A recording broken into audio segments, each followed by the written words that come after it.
Field by field, Maizex is bringing Canadian seed to farmers across Canada. Maizex is your source for high-performance soybeans and grain, silage, and grazing corn hybrids. Visit maizex.com to find your local Maizex representative.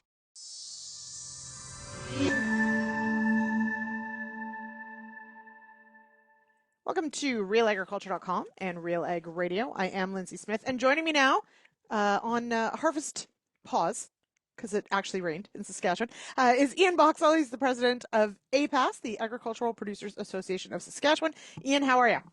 I'm good.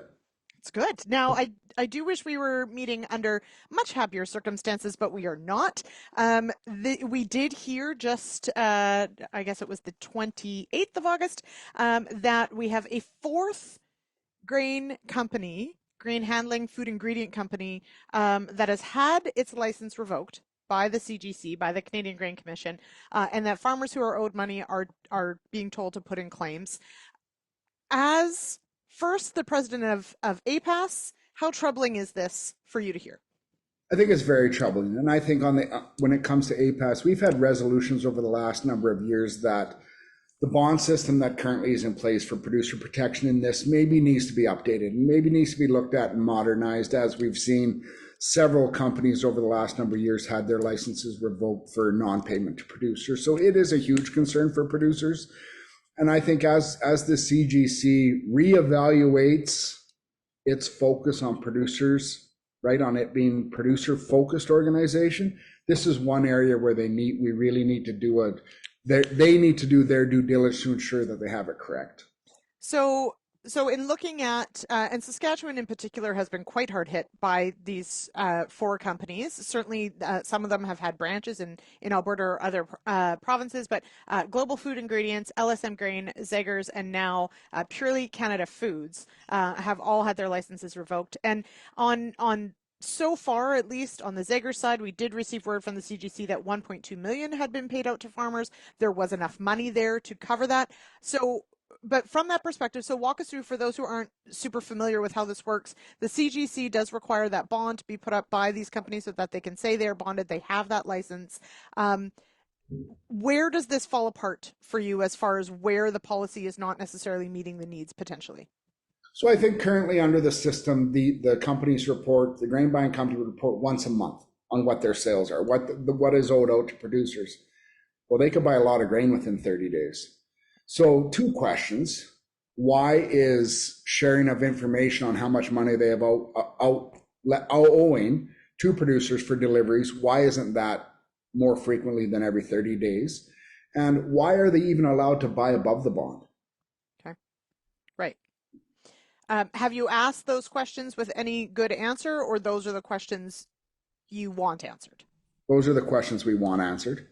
I also think it's been a number of years since this was even looked at to ever make changes to or any adjustments to. It's probably time. We've asked, the Grain Act review has been in place. Part of that is under the CGC.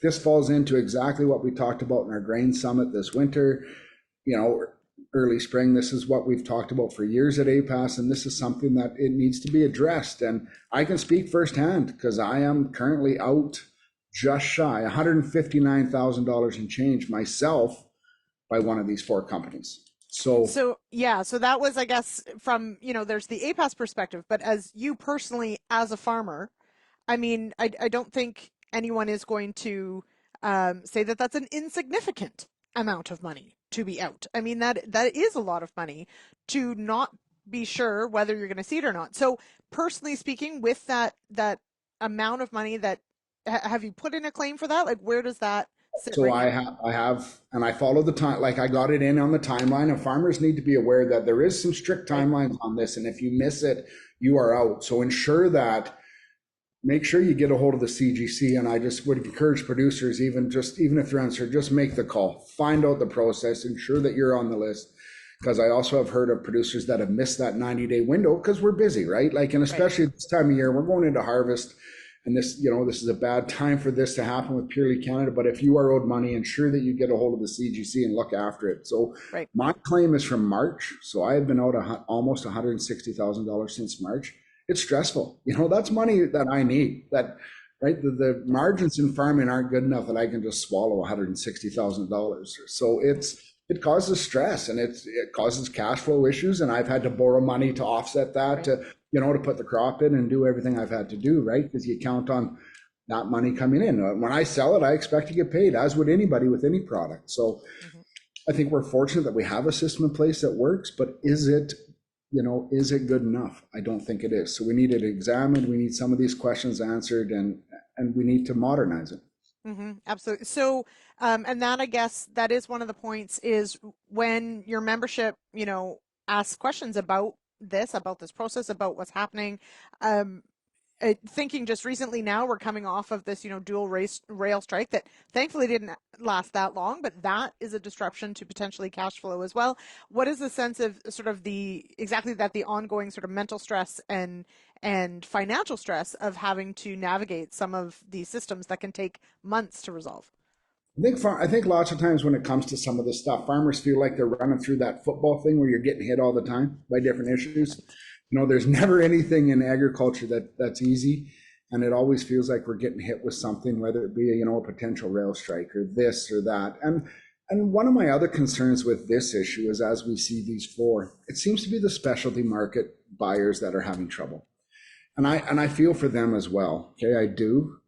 But our province, in Saskatchewan especially, we have thrived and succeeded on those niche markets and those specialty crops. And what's going to happen? Am I scared to diversify my operation? Is it going to be wheat and canola because that's easy? Because I know I can haul that to one of the big elevators and get paid. But yet the specialty crops are needed. They're wanted in the world, and we happen to be a huge grower of those. So there's concerns around crop rotation and whether or not this will scare guys away from diversity as well. Mm-hmm. Absolutely. I think it's a good point. And certainly, this many companies having licenses revoked in this short amount of time is quite staggering. It does create, I would imagine, a lot of uncertainty and a lot of questions for your growers. Yeah, no, for sure it does. And what does it do to the market? What does it do to the price? If we have four buyers out of the market for some of these specialty crops, what happens to the price? I think we know what happens, right? The price goes down. I think Yeah. so I think there's concerns on all fronts on this, how it'll affect, crop rotations and what you choose to seed, how it'll, the security that producers feel when they go to seed or when they go to sell grain or when they go to sign a contract. And, when you add this one recently and the fact that they've had issues over a number of years with them canceling contracts. And so That's right. Yeah. this issue has been ongoing with grain contracts and producer protection really to the forefront for the last 3 or 4 years. And it's, having four in the first 8 months of this year is very concerning. Mm-hmm.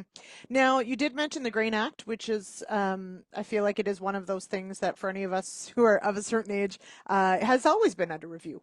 It's just been this ongoing process that never seems to actually get to where it needs to get to. Is that where you see this potentially being addressed in some way, or do you think the CGC has the capacity to potentially make some positive changes with this program, regardless of an overhaul of the Grain Act? Well, so our understanding is Grain Act review is done, that the legislation is in there and ready to be brought to the House. So clearly we've missed that window. So I sure in the heck hope that the CGC has the power and the ministry gives them the mandate to examine the bond system, ensure that it's working, and ensure that if it isn't, then give them the authority to make changes so it will work. With Okay. input from producer groups like APAS, like CAP in Manitoba, other groups that are involved, and understand it, ensure that we make sure it's right for producers. Because I think we need to ensure that the CGC gets back to that. Their priority is the producer's last line of defense, right? Mm-hmm. All right. Okay. We'll leave it there for now, Ian. We'll keep tabs on what happens in the next little while, and let us know, of course, if APAS ends up with a big breakthrough on this one, because I think there are a lot of producers that would like to see this improve. So thank you so much, Ian, for joining me. Thank you.